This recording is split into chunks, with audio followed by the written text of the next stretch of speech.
sekalian, saya yakin ramai dalam kalangan kita yang pernah mendengar slogan badan sihat, otak cerdas. Jelas sekali, badan yang sihat akan melahirkan otak yang pintar, cerdas dan berfikiran positif. Namun, pernah atau tidak kita berfikir, otak atau minda yang cerdas akan melahirkan apa? Akan melahirkan jiwa yang perkasa. Bismillahirrahmanirrahim. Terima kasih buat saudara penerajuk acara Kombinasi Kehakiman Intelektual Berkarisma. Seterusnya, sidang pendengar yang setia. Assalamualaikum warahmatullahi wabarakatuh. Salam ceria buat semua. Hayatilah minda sihat, jiwa perkasa.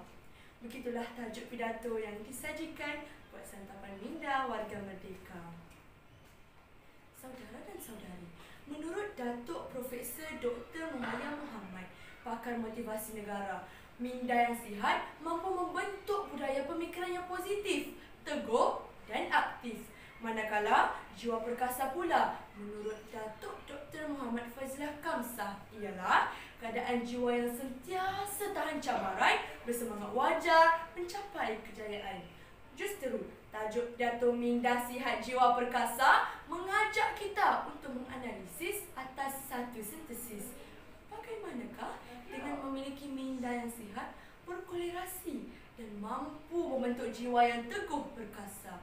Di samping tinggi inteleknya, mantap roh hatinya, stabil emosinya dan cergas jasmaninya. Saudara dan saudari, pertama, minda sihat, insan hebat.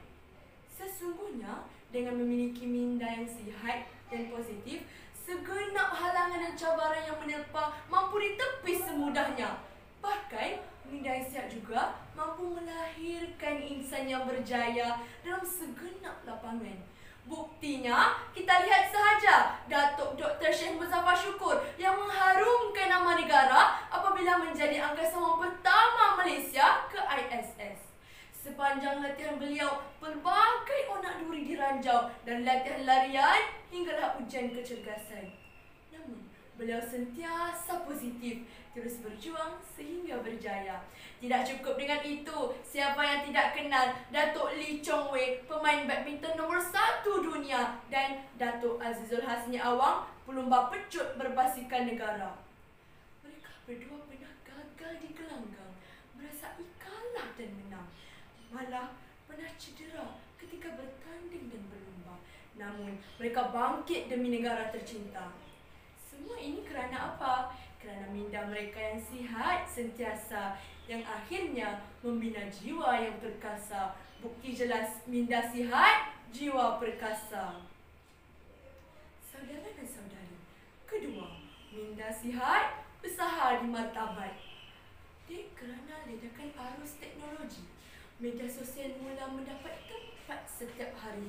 Lantaran itu, minda anak muda mula diracun dan disiksa. Alangkah hibahnya, demi kekayaan tanpa usaha, anak muda mula membanding-bandingkan hidup mereka hingga sanggup meninggalkan alam persekolahan. Kononnya, bekerja di usia muda menjanjikan kesenangan.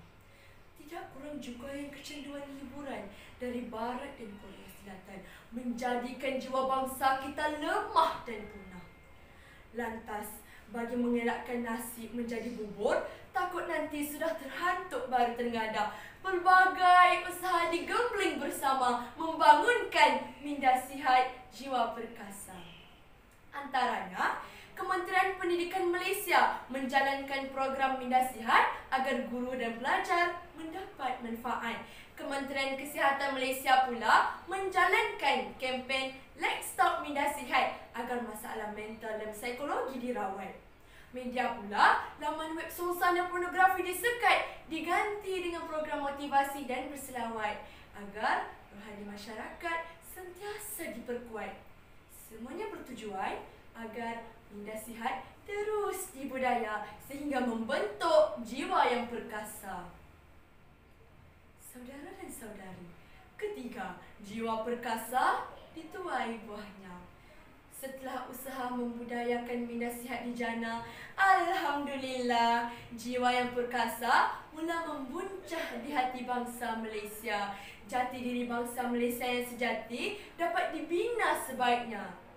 Anda semua tidak percaya? Tak tubuh tak melata, tak sungguh orang tak kata. Pertama, Indeks Keamanan Global Malaysia berada pada tangga ke-18, negara paling aman di dunia.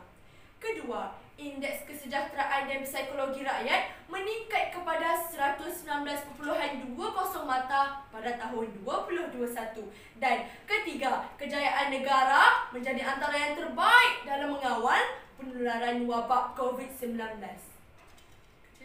Kejayaan ini tidak dapat dicapai tanpa semangat dan jiwa yang perkasa.